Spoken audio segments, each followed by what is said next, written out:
The real problem with dog culture is not that we need to hate more dogs or hate more dog owners. It's not that we need more laws. It's not that we need more education about how nasty dogs are. We already know that. We're so deep in this dog worshiping society that people just don't care about that. Dog owners will break the law all the time. Dog owners will ignore all the nastiness that dogs bring. So in today's video, I'm going to tell you what the real problem is. What we have to do is make humans great again and stop worrying about trying to hate on dogs. So let me read this to you. Getting a proper diagnosis is crucial. So this goes for anything. It's like your car. It's like if you have a bad health issue. A natural response is to hate the issue right away. And then, of course, you want to tell everybody and you want everybody to watch your channel and give you super chat money, right? But there is a next step to that. Like right now, we are in the infancy. The dog culture critics, most of the ones on YouTube, they're infants. They're just whiny little people whining and crying about dog ownership. And they're not necessarily bad, but we are at the infancy state of this. We have not moved beyond the diagnosis step of this. We're reacting hatefully, collecting fellow haters, and we're just making the dog culture more powerful. The problem with dog culture is simple misanthropy. We have too many people that love dogs and don't love their fellow humans, and we have too many dogs and not enough humans. So this is just the internet search right here. This is the average type of response you would get if you looked into the sources. Should I get a kid or get a dog? And it'll tell you that, well, a dog can give you all this companionship, but having a child requires more commitment. Like, it's going to be too expensive or something. So that's just a look. That's just a quick look. You guys probably know what I'm talking about, but people will say, "Oh, get a dog; it's cheaper," as if something being cheap is even a powerful argument to make it better. So, what about human abortions? So many organizations are actively trying to keep human abortions legal. So while we abort our little kids before they even have a chance to grow up, we're opening up more and more and more no-kill shelters and overpopulating our country with dogs. So as an example to my point, dog hoarding gets worse and worse every year. 250,000 animals by estimates. And you can find even a lot higher numbers if you start looking around at some of the ones that don't get reported. Yeah. And so they talk about not having kids because, we got to end suffering.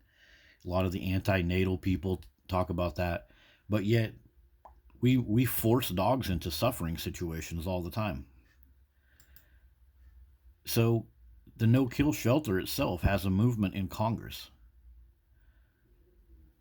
So while our government pushes to keep more dogs alive, put more dogs in more human homes, we're also have government elements that are pushing to keep abortion of humans going.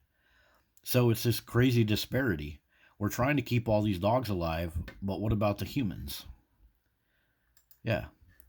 So another point about this, check it out. Some people even brag about their abortion. Like, oh, look at me, I got this many abortions. There's a bunch of stuff in the news that you can look up about this. I'll put some more links, but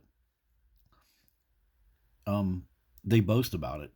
This little summary tries to mild it down. They say, oh, it's just them telling their story. But, they're going around virtue signaling. Like, look at me, I got an abortion. What would happen if you boasted about having to euthanize your dog? You get lambasted all over the media and stuff. So check this out. So while we are spoiling dogs and going out of our way to raise dogs and stuff, These are how many little human kids we abort daily in the United States: 1,500 to 2,500. Okay? And then check this out: 586 dogs are killed in U.S. shelters every day. So that number needs to go up because we have too many dogs suffering. If you euthanize them, they won't suffer. But look at the numbers though. Compare this number 568 to 1,500 and 2,500. And I got some other data coming up that will explain my perspective on this before everybody gets upset. When I did say these numbers need to be higher, they need to be higher for a while because it's the only way to end the suffering of all these dogs. So, one of the problems here, look, overpopulation. So, while we overpopulate our country with dogs, and then we allow our children to be aborted, and the birth rate goes down of children, it's simply a mathematical problem. All the problems that dogs bring to our society, they have to be fixed by humans. And so we have more and more and more dogs and less humans. We need to make humans and human connection and human families be a currency again. We got to make humanity great again and quit over diluting ourselves with dogs. Literally. So check this out. The birth rate in the USA is decreasing. It's a low rate of 1.6 per woman. It's below the replacement level needed to maintain a stable population. So while we're basically killing off our humans, we're filling every freaking human society and public park and house with more and more and more dogs. Dogs that cost more money, dogs that need to be cared for by humans. Yet we are not allowing ourselves to raise humans. Instead, we're raising dogs.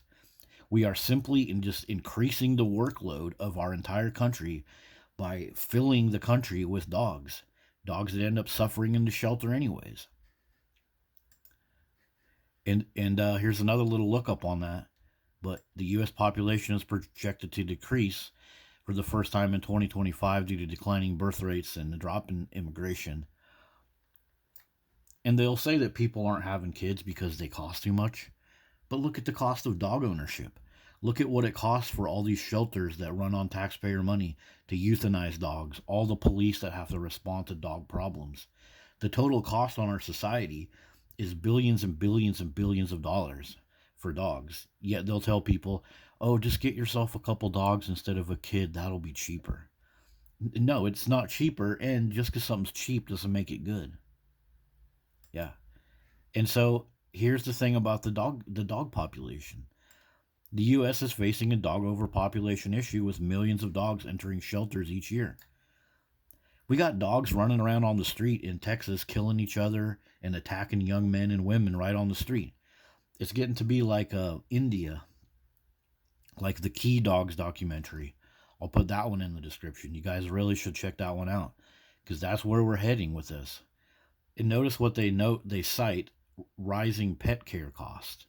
Yeah, everybody out there has to pay veterinary bills, dog emergencies. The dogs wreck our property. They bust doors down, break tables, chew up our Amazon deliveries, ruin all types of stuff. Dogs have a huge cost that comes with them, and the things will never get a job. They'll never contribute back to our economy. So we need to bring back humanity as an awesome thing and stop worshiping dogs. That's the only way to do this. Doing dog hate channels and complaining about barking, that's fine. But we need to step on to the next part of this, which is diagnosis. And that's what my channel is all about. I'm diagnosing this, looking at the politics of it, looking at how all this works. And so that's been our look at the dog culture through this the lens of looking at abortions and overpopulation. We're basically killing off our humans before they have a chance. Dogs kill humans. Over 50 deaths from dogs in 2025 so far, plus all the maimings. And we keep filling our country with more and more freaking dogs, and less humans. So every single problem that comes from dogs is going to be piled on us every day. See you guys later.